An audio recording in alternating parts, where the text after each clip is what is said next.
Jadi misal hari ini bapak kamu minta kamu bilang gini, Alam, saya ada koneksi, oke, saya membuat kamu menjadi saya punya menteri. Nanti saya bikin caranya gimana lah, kamu jadi menteri. Kamu nggak tertarik? Ya, kalau jadi menteri mah ekstrim banget, Mbak Grace. Yang lain deh, contohnya kalau jadi menteri ekstrim banget. Oke, bisa jadi apa lah, jadi bupati lah, gimana, gitu. apapun itu juga. Biasa bisa atur lah, pokoknya umurnya diturunkan lah, kualifikasi apa-apa segala macam. Kamu nggak tergiur?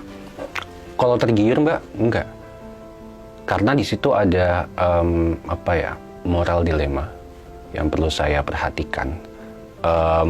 Apabila saya sudah memenuhi kualifikasinya dan itu emang saya memiliki kompetensi tersebut, itu why not? Saya tuh tidak pernah menutup kemungkinan apapun di situ.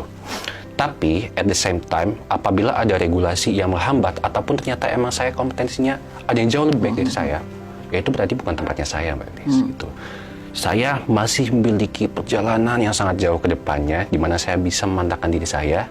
Dan yang jelas, kalau bicara soal politik, Mbak, politik itu adalah bagaimana kita membahagiakan orang lain. Dan sebelum kita membahagiakan orang lain, kita perlu membahagiakan diri sendiri dulu. Jadi, untuk sekarang, yang saya gambarkan di masa mendatang adalah untuk politik, maybe, tapi bukan sekarang.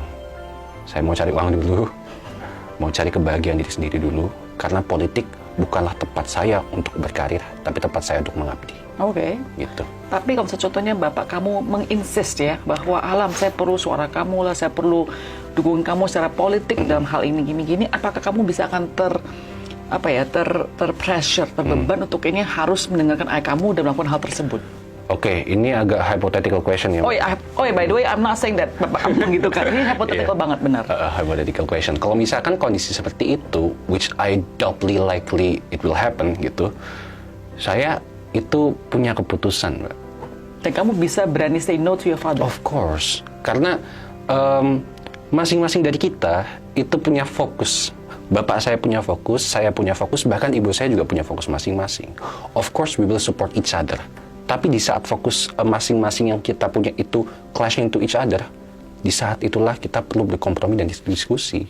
Karena ya, hubungan saya dengan bapak saya, hubungan saya dengan ibu saya, we are very close. So we can talk about anything. Bahkan diskusi yang sifatnya quite rational and quite berat, itu juga mereka sangat terbuka gitu dari situ. Jadi emang menurut saya itu sifatnya paksaan itu enggak, kemungkinan terjadinya itu kecil sekali.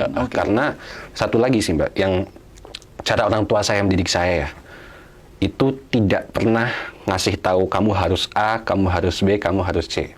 Sekolah jurusan nggak pernah? Nggak pernah. Yang dilakukan adalah saya ditanya. Saya ditanya kamu maunya apa. Tinggal bapak dan ibu tuh memberikan tambu, memberikan suggestions. Tapi at the end of the day, siapa yang eksekusi dan siapa yang memutuskan itu saya.